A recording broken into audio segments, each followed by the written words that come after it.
absolutely fascinating. Sometimes I get into episodes where I'm interviewing guests and we just don't know where the conversation's going to go. And I love today's episode because we're going to be pulling from the minds of big corporations and companies and seeing how we can apply that to entrepreneurs, how we can get the hook, how we can get attention of our consumers for our success. But we're borrowing some lessons from major players in the market that we wouldn't necessarily think that we identify with. This week, I am talking with Brendan Kane. He's a digital strategist and he has worked with some incredible names, as you're going to hear in the episode. And it's all about interrupting, standing out in a 3-second world, getting attention. Y'all know there's so much noise out there. There's 500 podcasts. So thank you for being here listening to this one. There's so many platforms, so much content, so much information that even having the best messaging that we've been talking about the last few weeks is not enough. You have to do the steps to get the attention, to interrupt and garner the attention of that consumer that you want to buy into you. So join me this week. This is going to be a super fun episode. A lot of great information. Definitely highly suggest having a pad of paper, and let's do this. Welcome to the Business Bites Podcast, the podcast for busy entrepreneurs. Whether you're an online entrepreneur or seeking after brick and mortar success, this podcast brings you quick bites of content so you can learn and grow anywhere you are. Now here's your host, Rachel Brainkey. Hey friends, before we get into the episode, just a reminder, we are getting closer to Real Business Accelerator Challenge and launch. This is going to be a new program that we are providing of all this awesome information for you to have real business and real life. The waitlist is available at rachelbrainkey.com. It's free to sign up. I'm not going to spam you. I'm simply going to invite you then at that point to join us in the free challenge. It's going to be an entire week of fun to get ourselves ready for 2021. So make sure you head over to rachelbrainkey.com and I will see y'all there. Hey friends, it's another week in the Business Bites podcast world. I am your host, Rachel Brainkey, and I am joined with Brendan Kane, who is a digital strategist for Fortune 500 corporations, global brand, and celebrities, has a new book. We're going to be talking about brands and messaging and then creating a demand for your business and your brand. So Brendan, welcome. Thanks, Rachel. It's a pleasure to connect with you and everybody that's listening.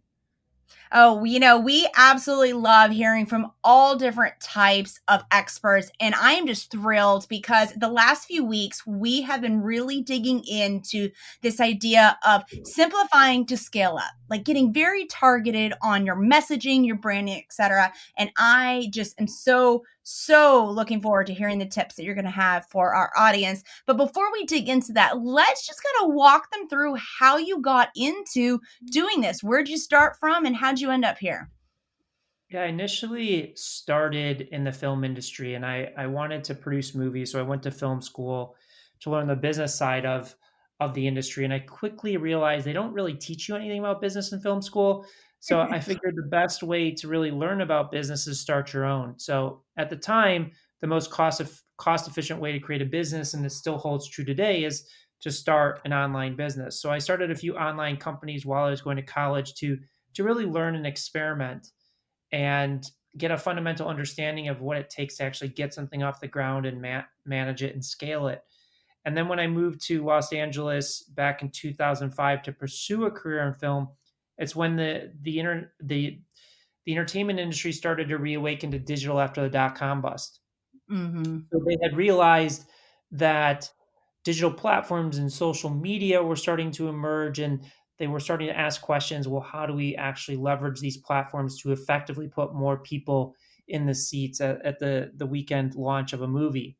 And that also afforded me the opportunity to work directly with actors, directors, and producers online and figuring out how to really help them engage and connect with as many people in a meaningful way at scale. Mm-hmm. And then from there, I just really wanted to explore the world of being an entrepreneur because the studio system is very corporate. And I just felt like I had more of an entrepreneurial mindset. And I went off and I started building technology platforms and licensing them back to big media companies such as MTV, Viacom, Vice, Lionsgate, Paramount, to name a few. And through those partnerships, specifically the ones with MTV, opened the doors to work with major musicians and celebrities and athletes. For example, they introduced me to Taylor Swift and her team, and did that for a bunch of years, and then really got involved in the paid advertising space and helped advise a firm that was managing paid spend for Fortune 100 companies, to, at our highest point, managing about 100 million a year in paid spend. So there was a Wow. tremendous amount of learnings from there of where major brands make mistakes in terms of their scale and growth, and just started applying those principles also to people starting from scratch, or a small startup looking to scale to the next level. Yeah, that's one of the things that I feel like, and I raise my hand, myself as entrepreneur, looking back to when I first got started. I think we forget to look to the bigger brands and dive into looking at what they're doing, how they're creating a brand, how they're connecting with their consumers.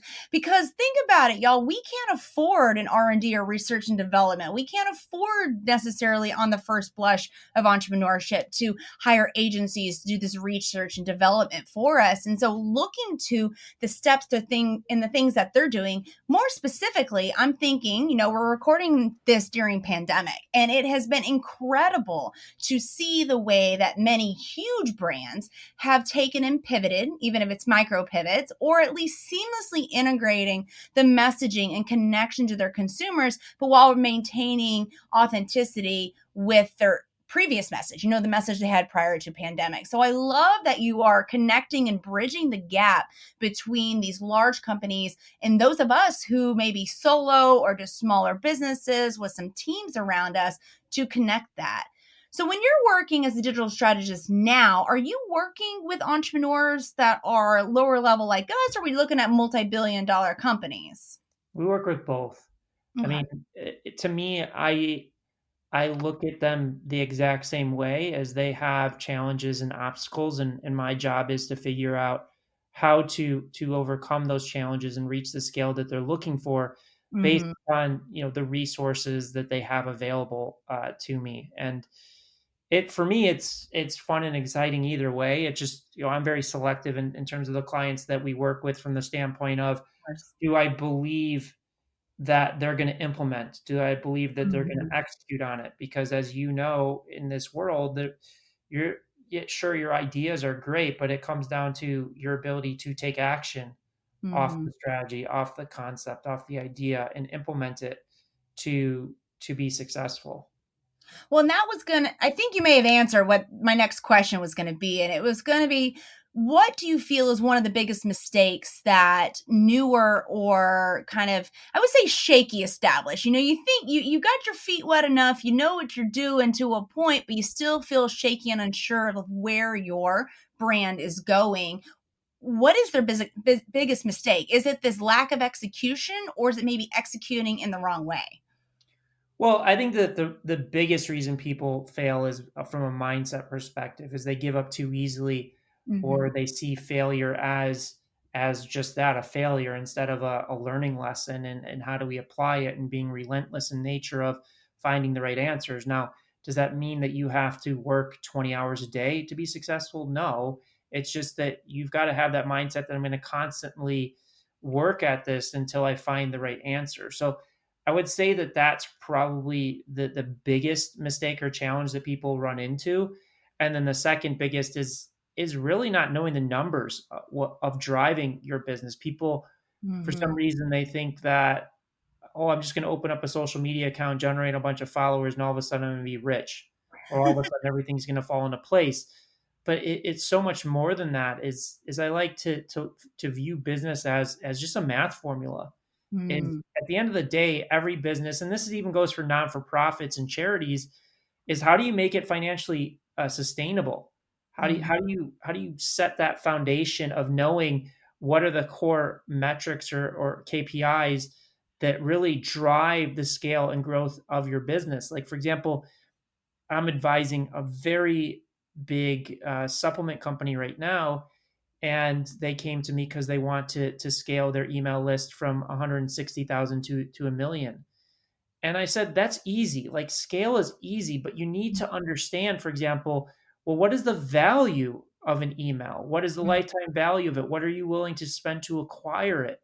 And Mm-hmm. that applies across the board in every business, whether you're acquiring an email, a customer, any aspect of it is really knowing the financial metrics that drive your business forward. Because once you have the math down, then you can find out, okay, what are the levels, the levers that I need to pull, or Mm-hmm. the platforms or the strategies that I need to go to fall within that mathematical formula. And once you do, then the scale typically becomes so much easier because you're just putting more fuel on the fire and just just pushing it even further.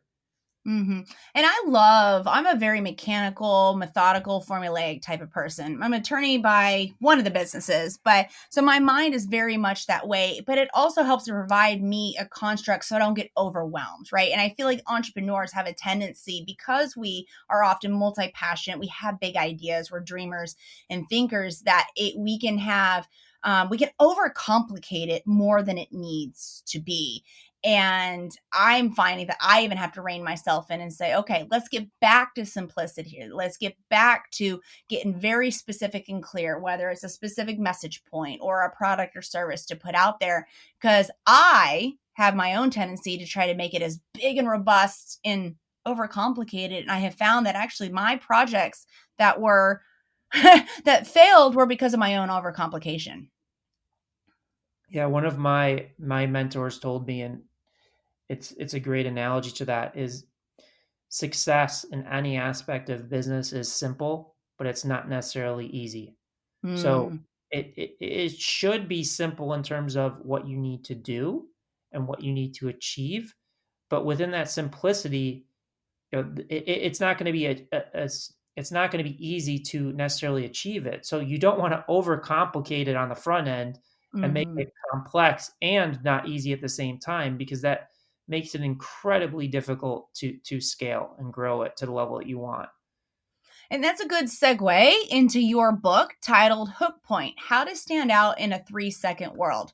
Very simple, very to the point. But why don't you explain? I mean, I know that it breaks down like most effective strategies to create new opportunities, innovate, and to scale your business while creating a compelling brand. Do you kind of want to give some context of where this book came from and the major premise, and we'll go from there?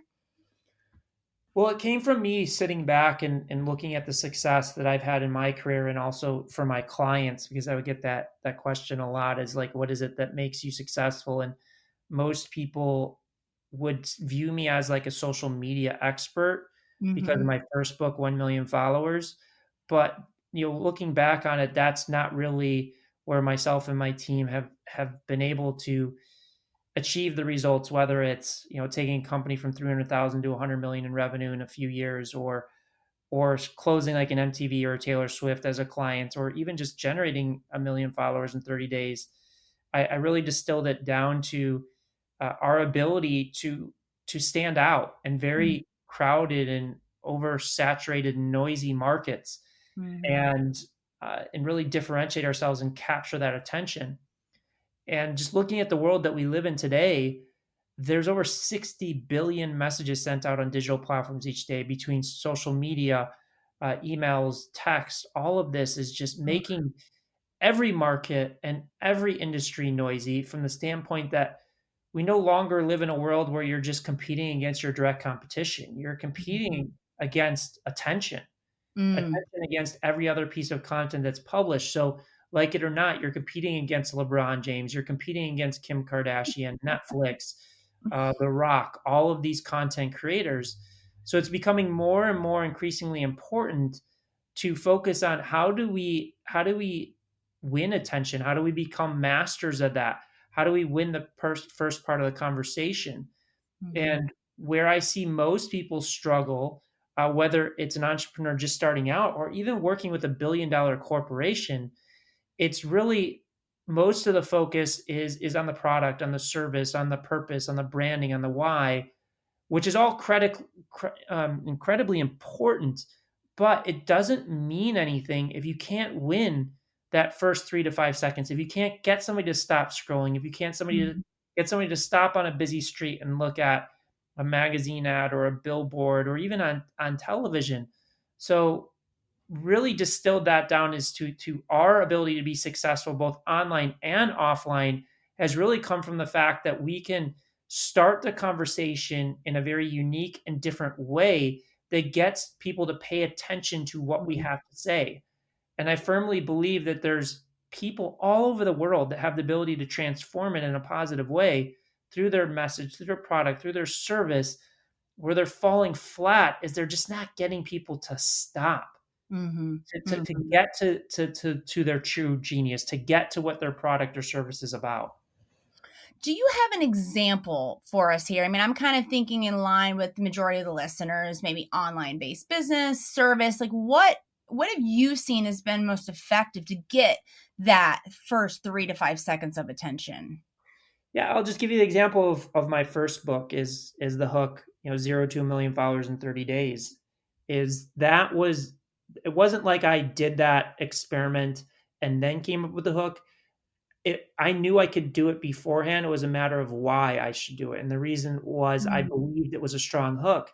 And the first place I started is I called up a literary agent that has represented over $5 billion of the book sales. He brought like the Four Dummy series books. He represents Eckhart Tolle.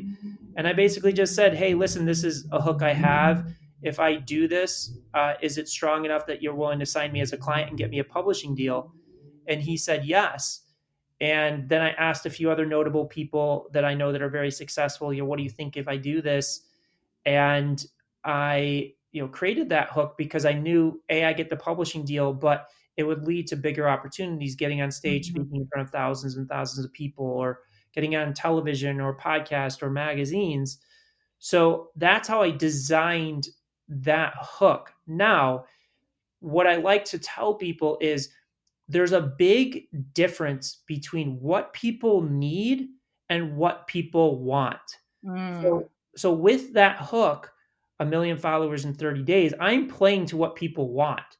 People mhm, are enamored with social media and growing social followers. But what I know they need is they need the right mindset. They mhm, need the right testing approach to understand how to test content at scale, how to measure analytics and data. They need to know how to construct content that's highly shareable.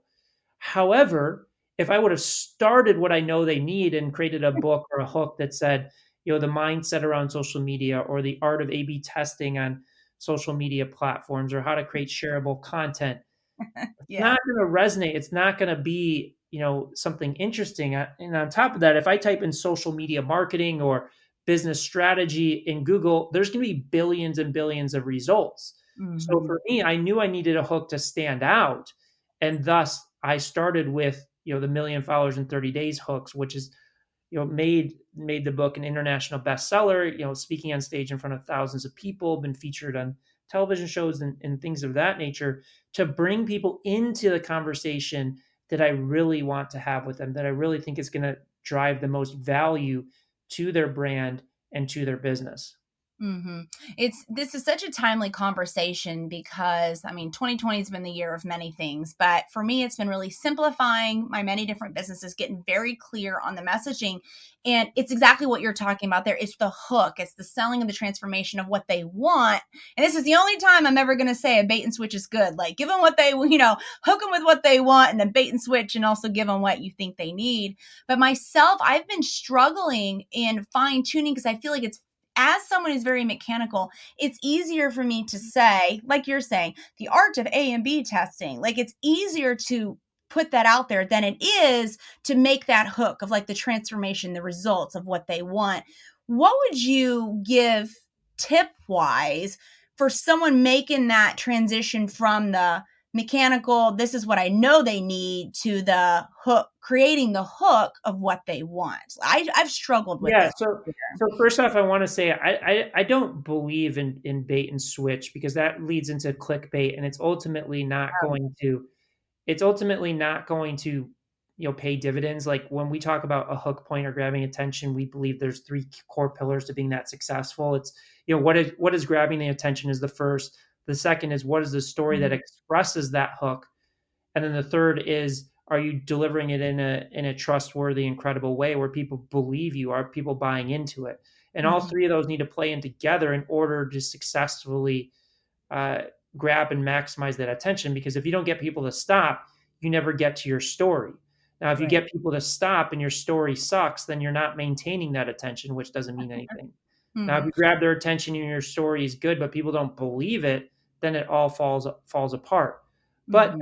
there's easy ways to kind of really do it. Is, for example, with the million followers concept and million followers hook, is I talk about follower growth, but I also talk about, listen, if you really want to be good at social media, these are the areas you really need to focus on. And once you Hmm. have somebody's attention, they will listen to you of the journey that you want to take them on in order to get them to that place. So if you want tons of followers and you say, hey, this is how I generated 1 million followers in 30 days. I want to share this information to you. And then you grab their attention and you say, okay, listen, I'm going to share with you exactly how I do it and how my Hmm. partners do it.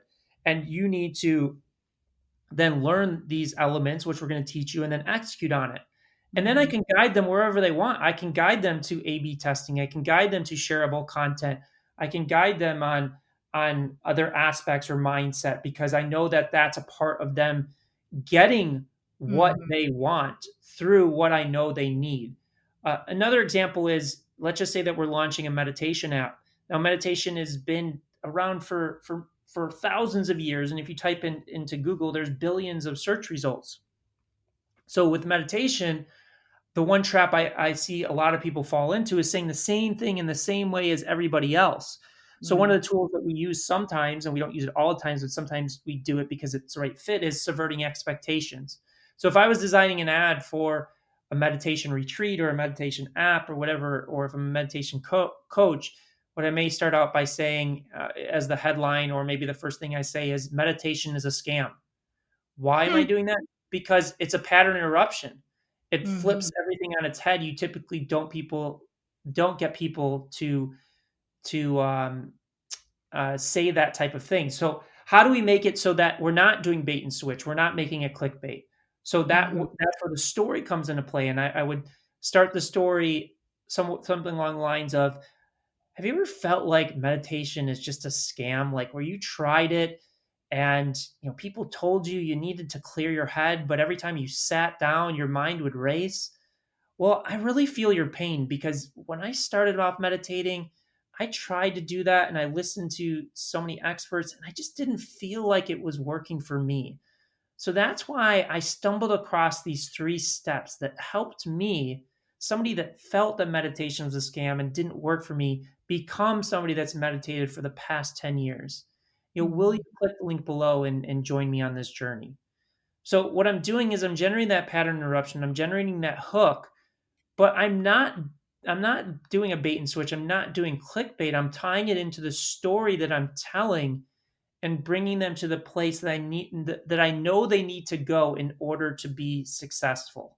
Hmm. And I guess I should clarify here. I don't mean like a full on say you're gonna teach them about give them 1 million followers and then you don't teach them at all. You're just all about mindset, even though we know that's a part of it. Because I take kind of the same approach. We're launching Real Business Accelerator program this fall, and part of my pillars, because I'm an attorney, is I have legal in there. Well, people don't really want to always buy into legal unless they have a problem. But with the goal of the end result for those joining the program is that they'll have all-round view of business and strategy. Part of that is legal. So just to clarify, I don't mean like a full legit like bait and switch, don't give them what you're offering and promising them, but definitely like what you're exactly how you've set it up and making it like one of the pillars of what you're looking to put out for them, what you're going to help them to accomplish. What would be, I love the meditation example. I definitely love the interruption with the question of like, do you ever feel like meditation is a scam? Because, and I visualize it just as you were talking, I can think of the 20 posts I saw on Instagram this morning that all started the same. So when we're looking at this, and I don't want you to give away everything in Hook Point. I mean, I've seen a lot of great reviews on Amazon. I'm snagging a copy. It'll be here by Prime in a couple of days because I definitely want to check it out to get my own interruptions going. But when it comes to the use of platforms, are we finding that the interruption, I mean, with messaging, I can see where we're going, but we have different social media platforms. Like Instagram only gives a little bit of a preview in the feed. Facebook gives a little bit more. And of course, Twitter, we're just restricted on numbers. do you talk about that in the book, or do you have any tips of like kind of how to fine tune so that you are grabbing and interrupting when you have varying ways to do it, varying restrictions, I guess, on social media? Yeah, it's a great question. We definitely cover Okay, cool. different elements in the book. However, I want to point out that it's really the same across any platform. There's just different expressions of it. Like you mentioned, like Instagram, really it's that first 3 to 5 seconds of, well, if the sound is off, what does the meme card say? How is meme Mm, card differentiating? Or what is the first words of the caption? Or what is the first movement that's happening in that video? Versus like you look at YouTube, it's really thumbnail and headline. Now, there are mhm, different expressions of it, but it's still the same way. It's like, how do I win that attention in those first 3 seconds? In YouTube, it's how do I win the click? With Facebook or Instagram, it's how do I stop the scroll? So it's the same core principles. It's just different ways to express it to achieve the result that you're looking for. that's perfect. I definitely can see that, because as somebody, we're talking about being very formulaic. I sit down and make a chart of like the places that I want to hit and what are the ways. Exactly like you're talking about. What is my goal with this? YouTube is for the click. So how do I accomplish that? And kind of just reverse engineer from there. That's fantastic. So what are you seeing right now in social media? And I know this is probably going to be one of those it depends answers, but which platforms are you finding that it's easiest to grab this attention? Like, is there a one platform that's favored over another right now? I don't know that there's really any easy wins. Like you could look at TikTok and they're gaming the algorithm to for new users to go viral so they get that feedback loop. You see that with Mhm, Instagram with introducing reels and Facebook always does this with integrating new products as they'll favor it heavier in the algorithm. But I don't really look at it from the standpoint. I don't make decisions based on which one's the easiest to game or the quickest one to really scale. I look at which one A do we feel most passionate about, which one do we use on a daily basis, because it's really becoming a student of the game and consuming that content. And then mhm, B, like what is the one that's really going to drive the core metrics of the business that we're looking for. mhm, That's kind of the way that I look at it. But really, it's the same across any social platform of how you become successful. It's the same two principles. And those two principles is A, can you gain attention? Can you get that click? Can you stop that scroll? And number two is how long do you maintain that attention for? And mhm, if you get good at those two things, you will succeed on any platform, no matter which one you choose. And again, it's very simple: grab attention, maintain attention, but it's not necessarily easy. And that's why mhm, I spent 2 years putting together the information in the Hook Point book. Is whether you're trying to generate followers or generate revenue or close major partnerships, it really comes down to those two principles. And I wanted to make sure that I could get that information into as many hands as possible, because I really believe that that is going to be the contributing factor to somebody being successful or not. And I love what you just said a little bit ago.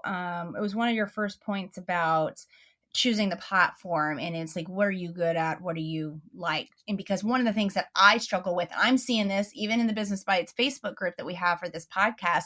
People are sharing, they're like, well, I know I have to be on Instagram. And I kind of want to take what you just said now to them and say, why do you feel you have to be on Instagram? Is it because Exactly.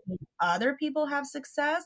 But if you're not happy about it, it's going to show up in your in You're your not going to be successful. You yeah. you won't be successful if you don't find some redeeming factor in it. And that's why I always start with that part of like, well, what platform do you use? What platform do you enjoy? What platform do you consume content on? Because Mhm, listen, is that the end all be all way you make a decision? No. But like as you mentioned, like going into something and being like, I'm doing it because I feel like I have to do it is generally a recipe for failure.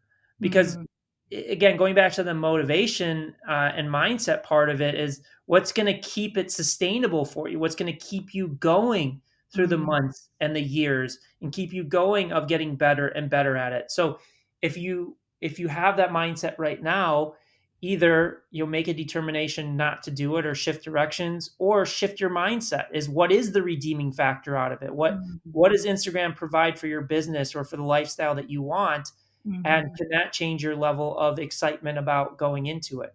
Because I speak on social media a lot because of my first book. And one of the first things I tell people is like, you do not have to be on social media to be successful. Mhm. Does it help? Absolutely. I know 5 people that have created billion-dollar businesses in the past few years off of social media. But I know plenty of other people that have been immensely successful without it. So just because other people are doing it does not mean it is the reason that you should do it as well. And I love the whole mindset aspect because I know for me with Instagram and definitely I feel like I've never fit into the Instagram box, right? I mean, like I use it because I know my audience is there. So I was thrilled when they came out with Reels. Of course, I love TikTok. That fits my personality better. My sometimes my subject matter can be a little dry, so I love being able to show my personality and make that connection. So when Instagram got Reels, I was like, "Ah, this is awesome. This is my jam." But before that, it's exactly what you were talking about. It was, all right, well, I know I kind of need to be here because the audience is here and I could serve them here and they're consuming it here. So it's directly positive to my business. But the other side of it was I just wasn't loving putting out Instagram type content, prior to Reels. And it was a mindset shift. It was, okay, well, but are you willing to still show up so you can achieve that goal of the direct impact into the lives of those I'm trying to reach as well as my business. And that helps my mindset as opposed to, oh, I got to worry about my top 9 looking good and my visuals and all of this that can completely overwhelm, overcomplicate and honestly paralyze. Even someone I've been doing this for almost 20 years now and Instagram was one of those that was a thorn in my side, but it was all about mindset shift, like you said. And of course, lucky for me, they threw Reels into the mix. So I'm happy now. Yeah, mindset is the biggest contributing factor to success. And like you, I've been doing this for 15 years, and I still have to work on my mindset every day. I mean, I have two business advisors that specifically help me with mindset because Mhm. even if you have success and scale, there's still new challenges. There's Yeah. new things that come up, and it's just it's really again, it's going back to that simple but not easy. It's simple. You need to have a strong mindset to be successful, but that is easier said than done. We're all human beings, and there's so many psychological factors that go into our daily life, whether it's happening into personal or even like today, what we're dealing with COVID or the Mhm. elections or just challenges that we happen with business is almost like I talk to people now about being an entrepreneur, and it's almost like you get constantly punched in the face Yeah. and you got to keep getting up. And it's like, Mike Tyson has the famous quote, which I think is so brilliant, is everybody has a plan or a strategy until they get punched in the face. Yeah. And then what do you do? And that's really what it is to be an entrepreneur. That's really what it is to be successful in any aspect of business or life. Mhm. I agree. Yeah, in 2020, that's one of the things that I was interviewing a couple of weeks ago, JT from Fitness Business Podcast. He said that entrepreneurs are so resilient, and we're seeing that because of pandemic. So I want to leave everyone in this episode, you get overwhelmed, you become paralyzed, and we've been on this theme of simplicity, but as entrepreneurs, we're resilient. So even if, you dig into Brendan's book, we have Hook Point, you're listening and applying the things that we talked about today, just remember you got into entrepreneurship for a reason and you are resilient. So when you get punched, it's time to pivot and figure it out. And obviously, mindset is super big part of that. Well, Brandon, do you have any last tips to leave with them before we close up today's bite? No, I think we've covered a lot of ground. I just want to kind of recap of what we see as the two things that you should be focused on in order to be successful. And they're very simple. How can I win attention? How can I win the first part of the conversation? How do I get somebody to stop? Mm-hmm. Once I've gotten somebody to stop, how do I retain that attention for as long as humanly possible? Love it. Well, I think we're going to need to do a part 2 in the future on keeping people engaged. But right now, I know many of y'all are struggling with just getting that hook, getting that first 3 to 5 seconds of attention.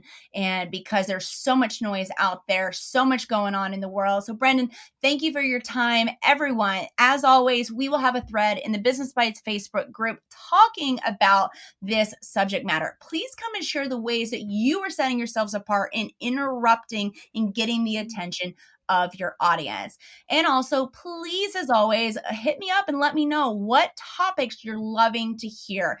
Leave a review. You can give me a shout in the group as well, because I want to make sure that we are providing as much content as possible to help you to grow your business.